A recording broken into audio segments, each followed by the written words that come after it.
거 이러면 안 된다는 거. 저도 알아요, 아버님. 그런데 이 눈이 모든 걸 멈춰버린 것 같아요. 그분의 거친 손이 제 허리를 움켜쥐는 순간 저는 숨을 멈췄습니다. 72세 시아버지의 손이었습니다. 평생 흙을 만지고 장작을 패온 손. 그 투박한 손바닥이 제 허리 위에서 불처럼 뜨거웠습니다. 저는 그 순간 제가 누구의 며느리인지, 누구의 아내인지 완전히 잊어버렸습니다. 아니, 잊고 싶었는지도 모르겠습니다. 12월의 마지막 주 강원도 홍천. 50년 만에 기록적인 폭설이 산골 마을을 집어삼켰습니다. 눈은 허리까지 쌓였고 도로는 끊겼고 휴대폰 신호마저 사라졌습니다. 세상과 완전히 단절된 채 저는 시아버지와 단둘이 낡은 기와집에 갇혀버렸습니다. 3일. 고작 3일이었습니다. 하지만 그 3일이 제 47년 인생 전체를 뒤흔들어 놓았습니다. 저는 박선영, 올해 47입니다. 결혼한 지 20년, 남편은 1년의 절반을 해외에서 보내고 두 아이는 대학 기숙사로 떠났습니다.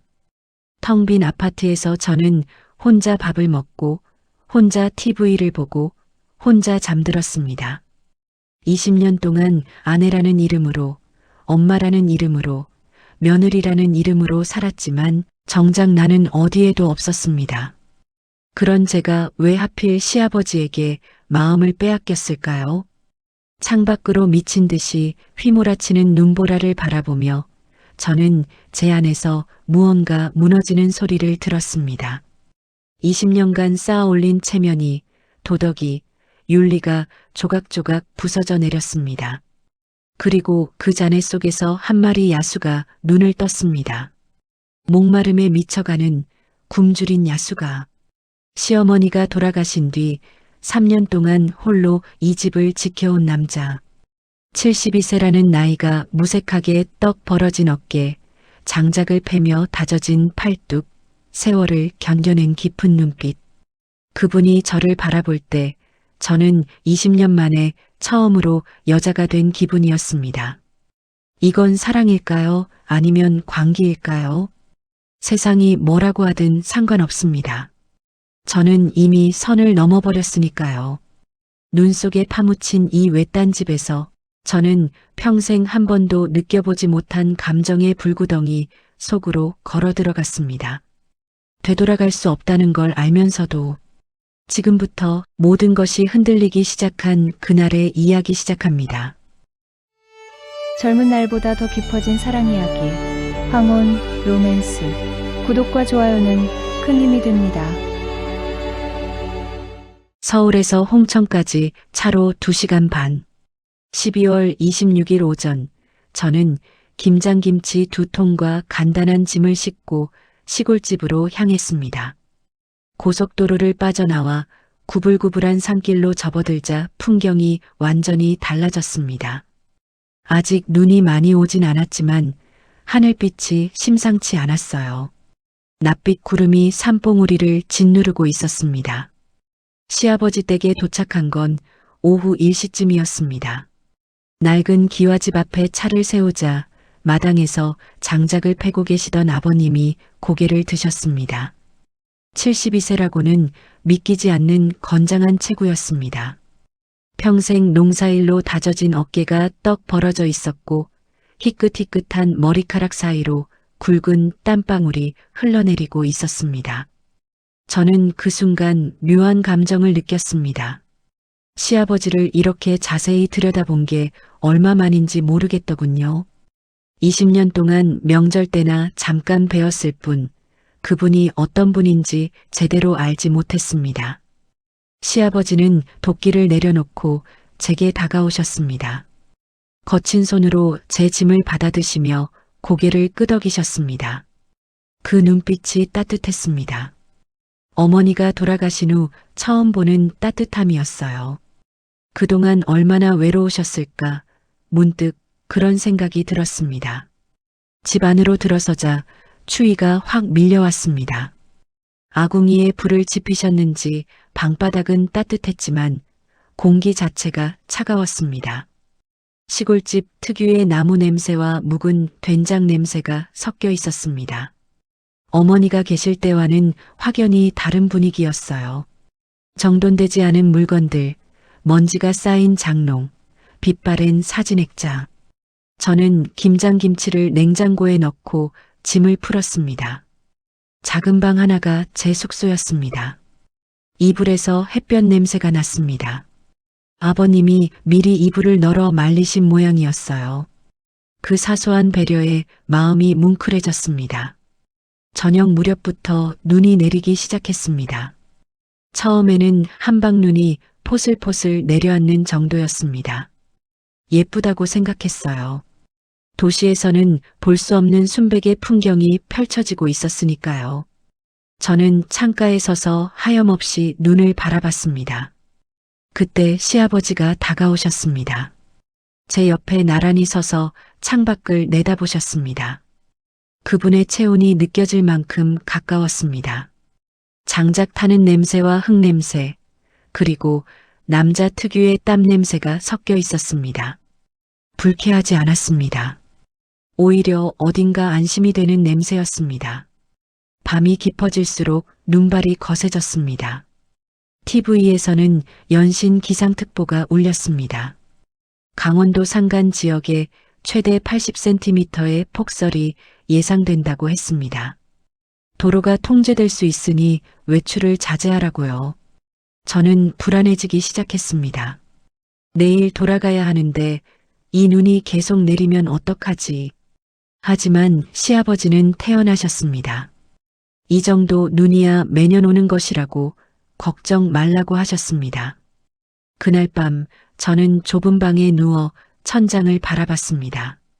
바깥에서 눈 쌓이는 소리가 들렸습니다. 사각사각, 포슬포슬, 그리고 가끔씩 지붕에서 눈이 미끄러져 내리는 쿵 하는 소리. 남편에게 카톡을 보냈습니다. 눈이 많이 온다고 내일 상황 봐서 연락하겠다고요. 남편은 간단히 답했습니다. 알겠다고 조심하라고. 그게 전부였습니다. 20년 부부 사이에 나눌 말이 고작 그뿐이라는 게 씁쓸했습니다. 저는 눈을 감았습니다. 이상하게도 외롭지 않았습니다. 시아버지가 바로 옆방에 계시다는 사실이 이상하게 든든했습니다. 다음 날 아침 저는 창문을 열다가 비명을 지를 뻔했습니다. 세상이 완전히 하얗게 변해 있었습니다. 눈이 무릎 높이까지 쌓여 있었고 여전히 펑펑 쏟아지고 있었습니다. 제 차는 눈더미 속에 반쯤 파묻혀 있었습니다. 시아버지는 이미 일어나 계셨습니다. 마당에 나가 눈을 치우고 계셨는데 그 모습을 보고 저는 또 한 번 놀랐습니다. 72세 노인이라고 생각할 수 없는 힘과 체력이었습니다. 무거운 눈삽을 가볍게 들어 올리는 팔뚝에 굵은 핏줄이 붉어져 있었습니다. 등 근육이 낡은 점퍼 사이로 꿈틀거렸습니다. 저는 서둘러 옷을 입고 밖으로 나갔습니다. 돕겠다고 했지만 시아버지는 고개를 저으셨습니다. 추우니까 들어가 있으라고 밥이나 해달라고 하셨습니다. 그 말투가 퉁명스러웠지만 어딘가 다정했습니다. 휴대폰을 확인하니 신호가 끊겨 있었습니다. 산골이라 원래 신호가 약했는데 폭설로 기지국에 문제가 생긴 모양이었습니다. TV도 나오지 않았습니다. 위성 안테나에 눈이 쌓여 수신이 안 된다고 시아버지가 말씀하셨습니다. 완전히 고립되었다는 걸 깨달은 순간 심장이 철렁 내려앉았습니다. 하지만 동시에 묘한 해방감도 느껴졌습니다. 아무도 저를 찾지 않는다. 아무도 저에게 연락하지 않는다. 며느리도 아내도 엄마도 아닌 그냥 나로 존재할 수 있는 시간. 아침 식사를 준비했습니다. 냉장고에 있던 재료로 된장찌개와 계란말이를 만들었습니다. 시아버지와 마주 앉아 밥을 먹는데 어색한 침묵이 흘렀습니다.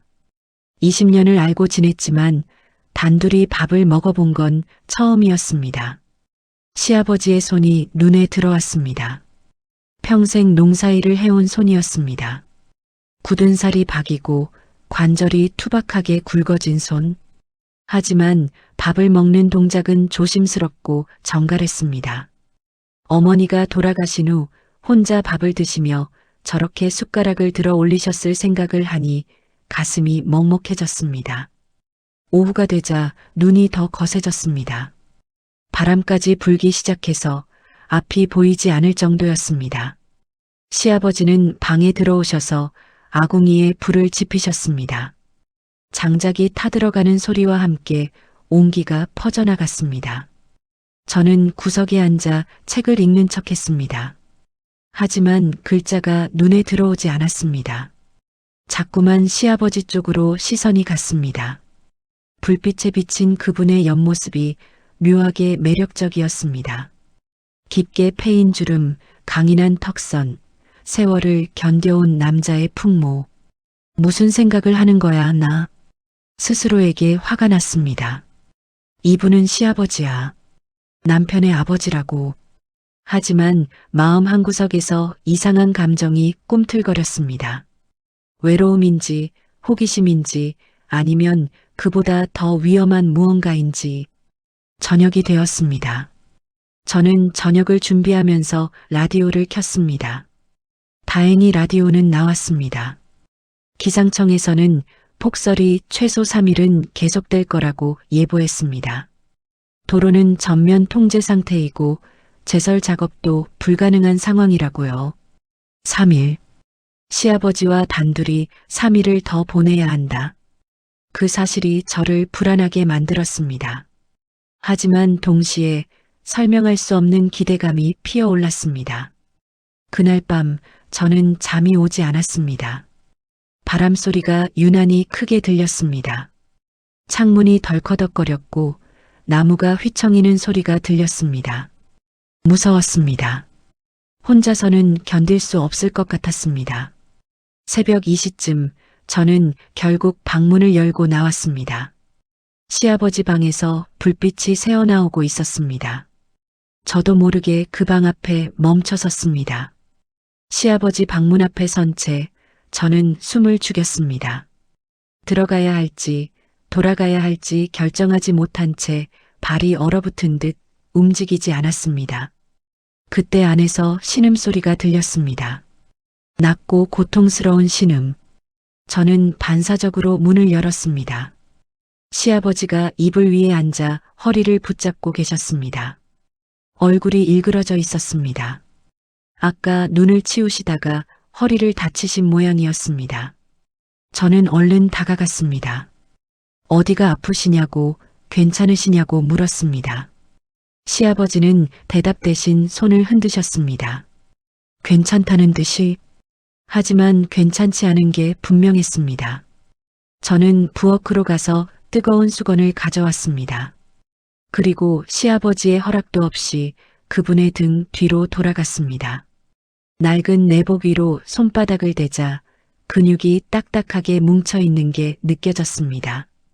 저는 뜨거운 수건을 대고 조심스럽게 주물렀습니다. 시아버지의 몸이 순간 경직되었습니다. 며느리가 자신의 몸을 만지고 있다는 사실에 당황하신 게 분명했습니다. 하지만 저는 멈추지 않았습니다. 아픈 데를 그냥 두고 볼 수 없었으니까요. 등을 주무르면서 저는 그분의 체온을 느꼈습니다. 72세라고는 믿기지 않는 단단한 근육, 남자 특유의 채취, 그리고 땀에 젖은 피부의 촉감. 심장이 이상하게 빨리 뛰었습니다. 손끝이 저렸습니다. 몇 분이나 지났을까요? 시아버지의 긴장이 조금씩 풀리는 게 느껴졌습니다. 굳었던 근육이 서서히 이완되고 신음소리도 잦아들었습니다. 저는 계속해서 등을 주물렀습니다. 허리에서 어깨로, 어깨에서 목덜미로. 그때 시아버지가 갑자기 제 손목을 잡으셨습니다. 거친 소나기가 제 손목을 감싸는 순간 저는 숨이 멎는 줄 알았습니다. 눈이 마주쳤습니다. 어둠 속에서도 그분의 눈빛이 또렷하게 보였습니다. 당황과 미안함, 그리고 그보다 더 깊은 무언가가 섞여 있었습니다. 몇 초간의 정적. 세상이 멈춘 것 같았습니다. 바깥에서 눈보라 치는 소리만 요란했습니다. 시아버지가 제 손목을 놓으셨습니다. 고개를 돌리셨습니다. 저는 서둘러 일어났습니다. 다리가 후들거렸습니다.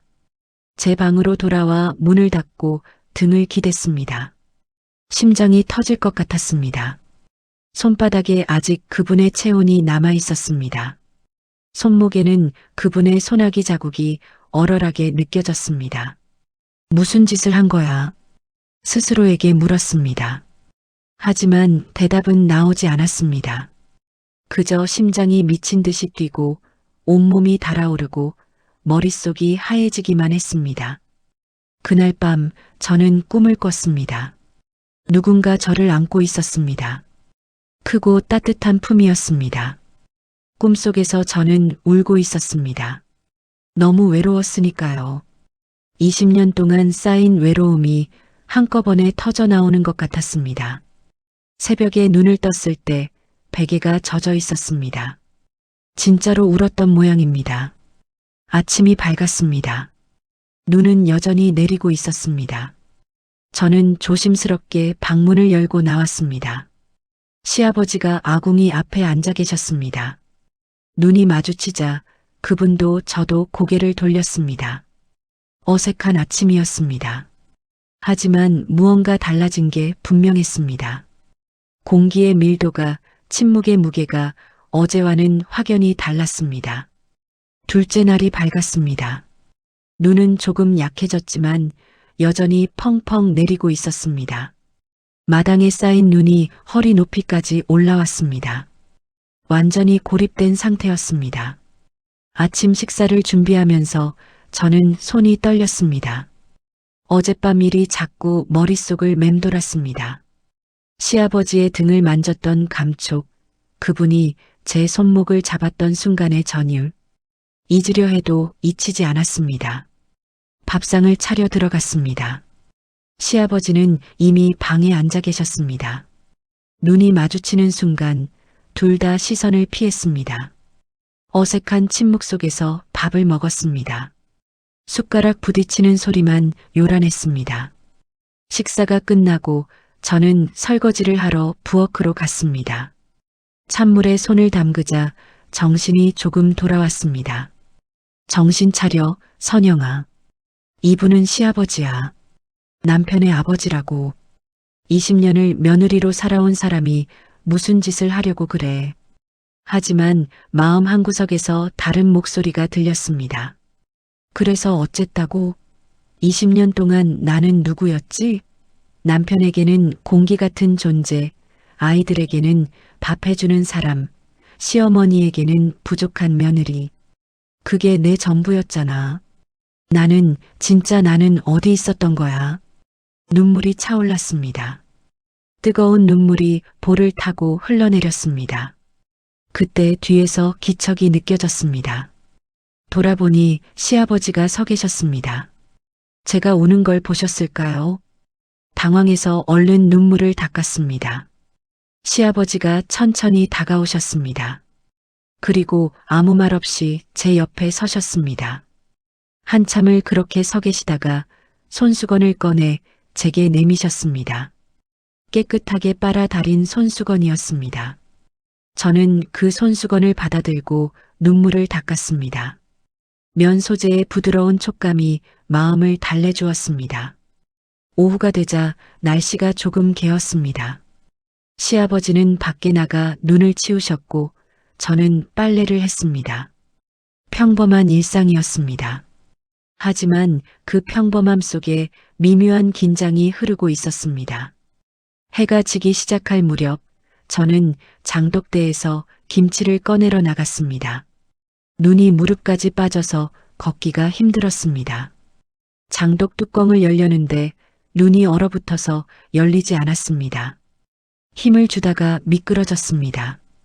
넘어지려는 순간 누군가 제 허리를 잡았습니다. 시아버지였습니다. 그분의 팔이 제 허리를 단단히 감싸고 있었습니다. 몸이 굳었습니다. 심장이 멎는 것 같았습니다. 그분의 얼굴이 너무 가까웠습니다.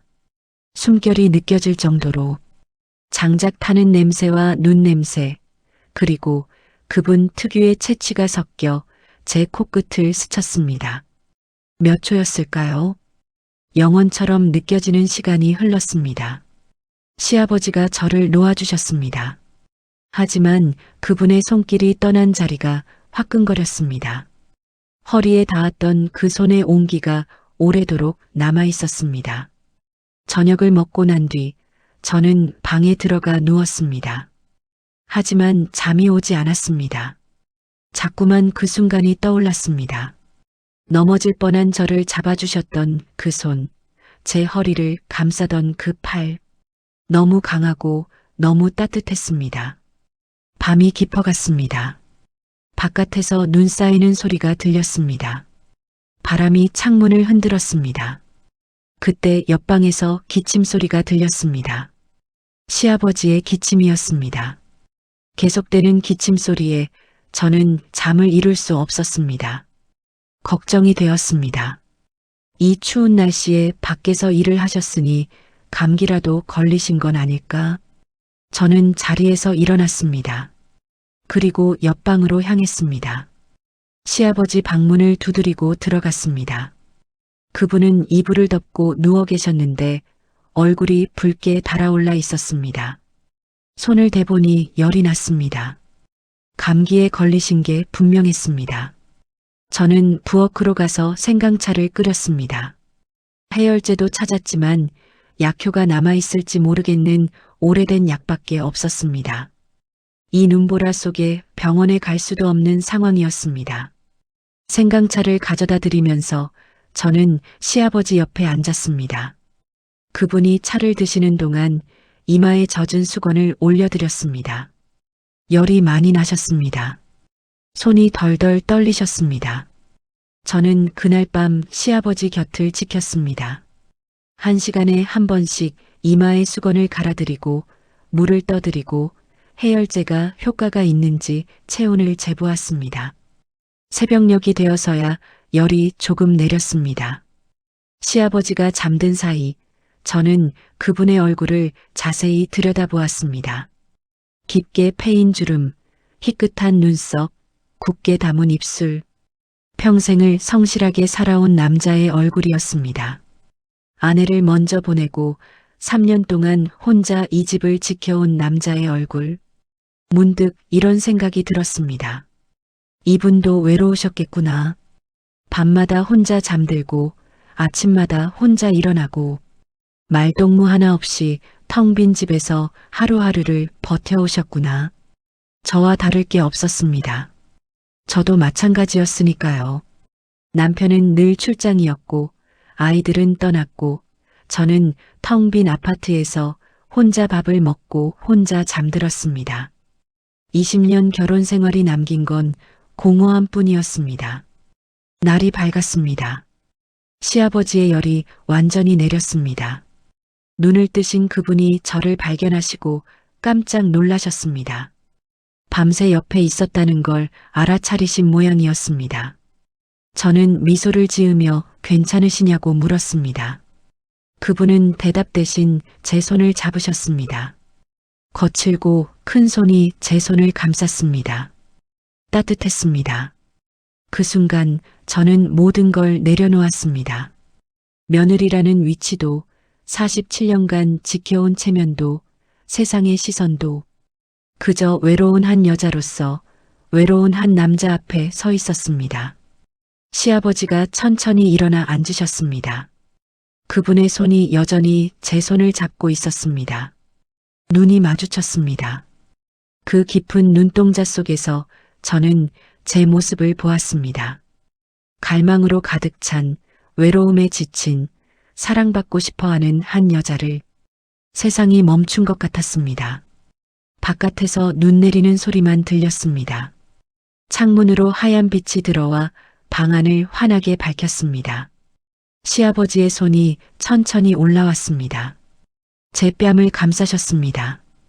거친 손바닥이 제 볼에 닿는 순간 눈물이 흘렀습니다. 왜 우는지 모르겠습니다. 그저 눈물이 멈추지 않았습니다. 그분이 제 눈물을 닦아주셨습니다.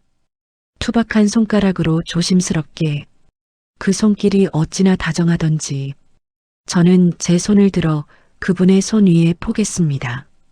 그리고 눈을 감았습니다. 무슨 일이 일어날지 알면서도 아니 알기 때문에 저는 눈을 감았습니다. 그 순간은 영원히 계속될 것 같았습니다. 하지만 영원은 없었습니다. 시아버지가 갑자기 손을 거두셨습니다. 마치 뜨거운 것에 대기라도 한 듯 황급히 몸을 빼셨습니다. 그분의 얼굴에 고통스러운 표정이 스쳤습니다. 자기 자신에 대한 분노, 수치심, 그리고 죄책감이 뒤섞인 표정이었습니다. 그분이 일어나 방을 나가셨습니다. 저는 빈 방에 혼자 남겨졌습니다. 가슴이 쿵 내려앉았습니다. 버림받은 기분이었습니다. 아니, 버림받았다기보다 현실로 돌아온 기분이었습니다. 꿈에서 깨어난 것처럼 모든 것이 선명해졌습니다. 내가 무슨 짓을 하려고 했던 거지? 손으로 얼굴을 감싸며 저는 스스로에게 물었습니다. 이분은 시아버지야. 남편의 아버지라고. 세상에서 가장 금기시되는 관계잖아. 이게 알려지면 가정이 파탄나. 남편이 아이들이 어떻게 될지 생각해봤어? 머릿속이 복잡했습니다. 남편의 얼굴이 떠올랐습니다. 무심한 남편, 나를 공기처럼 취급하는 남편. 하지만 그래도 20년을 함께한 사람이었습니다. 아이들의 아버지였습니다. 저는 방에서 나와 부엌으로 갔습니다. 점심 준비를 해야 했습니다. 손이 떨렸지만 애써 침착한 척했습니다. 칼질을 하다가 손가락을 베었습니다. 피가 났지만 아프지 않았습니다. 마음이 너무 아파서 몸의 고통쯤은 느껴지지 않았습니다. 점심 밥상을 차려놓았지만 시아버지는 오지 않으셨습니다. 밖에 나가보니 그분이 마당에서 눈을 치우고 계셨습니다. 아까 열이 났던 사람이 맞나 싶을 정도로 격렬하게 삽질을 하고 계셨습니다. 마치 무언가를 내쫓으려는 듯이 저는 밥상 앞에 혼자 앉아 밥을 먹었습니다. 밥알이 목에 걸려 넘어가지 않았습니다. 눈물이 또 흘렀습니다. 이번에는 슬퍼서 우는 건지, 부끄러워서 우는 건지, 억울해서 우는 건지 모르겠습니다. 오후 내내 저는 방에 틀어박혀 있었습니다. 창밖으로 눈이 내리는 걸 바라보았습니다. 어제까지만 해도 아름답게 보이던 눈이 오늘은 감옥의 벽처럼 느껴졌습니다. 이 눈이 녹으면 저는 서울로 돌아갈 것입니다. 그리고 다시는 이곳에 오지 않겠죠. 아니, 올 수 없을 것입니다. 저녁이 되었습니다. 해가 지고 어둠이 내려앉았습니다. 저는 저녁을 준비하러 부엌으로 갔습니다. 시아버지가 마루에 앉아 계셨습니다. 눈이 마주쳤다가 서로 피했습니다. 저녁 식사도 침묵 속에서 이루어졌습니다. 숟가락 부딪히는 소리, 국물 넘기는 소리만 들렸습니다. 너무나 무거운 침묵이었습니다. 식사가 끝나고 저는 설거지를 했습니다. 찬물에 손을 담그면서 생각했습니다. 내일이면 눈이 그칠지도 모른다. 그러면 이 어색한 상황에서 벗어날 수 있어. 모든 걸 잊고 원래의 삶으로 돌아가면 돼. 하지만 마음 한구석에서 다른 목소리가 들렸습니다. 정말 잊을 수 있을까? 저분의 손길을, 저분의 눈빛을, 저분의 체온을, 그리고 그 순간 느꼈던 그 감정을. 그날 밤 저는 잠들지 못했습니다. 천장을 바라보며 뒤척이기만 했습니다. 셋째 날 아침이 밝았습니다. 놀랍게도 눈이 그쳤습니다. 구름 사이로 햇살이 비치고 있었습니다. 세상이 온통 하얀 빛으로 반짝였습니다. 라디오에서 반가운 소식이 들려왔습니다. 제설 작업이 시작되었고 오후쯤이면 주요 도로가 개통될 거라고요. 저는 안도의 한숨을 쉬었습니다. 드디어 이 상황에서 벗어날 수 있다. 짐을 쌌습니다. 서둘러 방을 정리하고 가방에 옷을 집어넣었습니다. 빨리 떠나고 싶었습니다. 이 집에서, 이 기억에서, 이 감정에서 마당으로 나가 차 위에 쌓인 눈을 치웠습니다. 시동을 걸어보니 다행히 차가 움직였습니다. 도로만 열리면 바로 출발할 수 있을 것 같았습니다.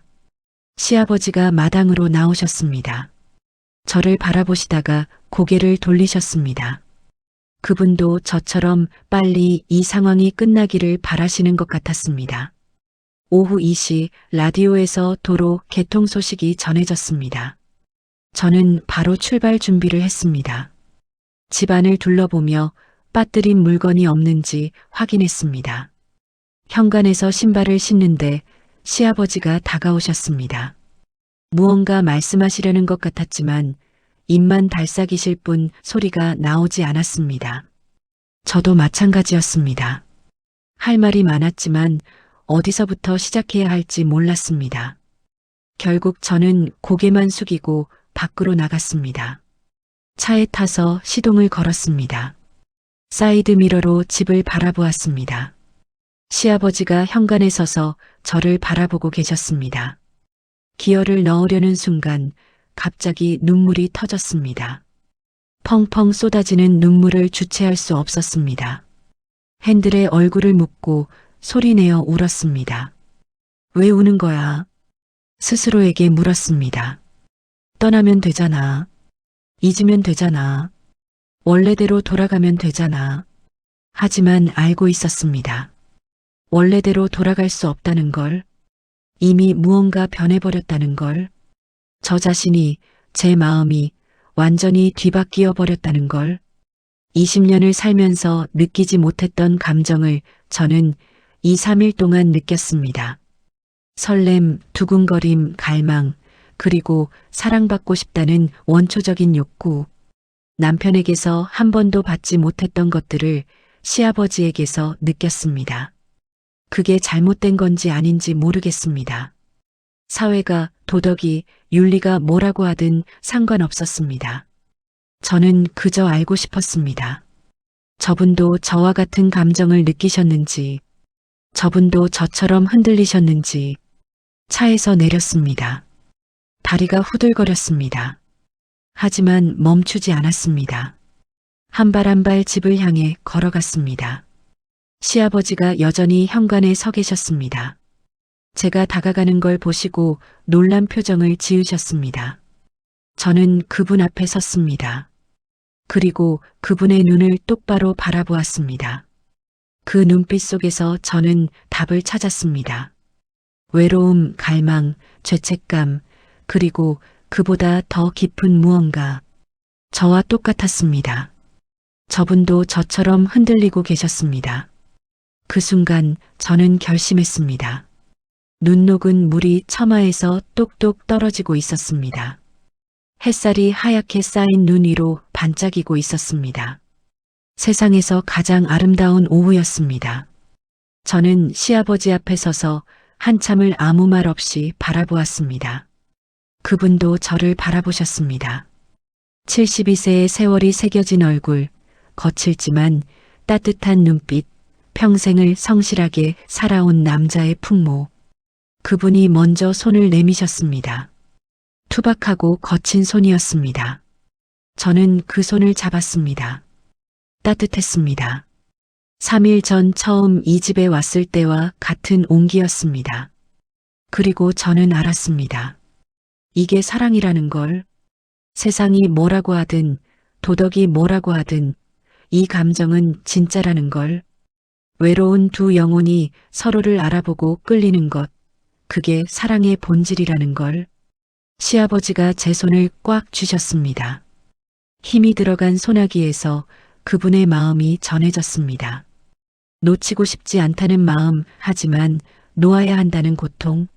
저와 똑같은 갈등을 하고 계셨습니다. 저는 천천히 그분의 품으로 다가갔습니다.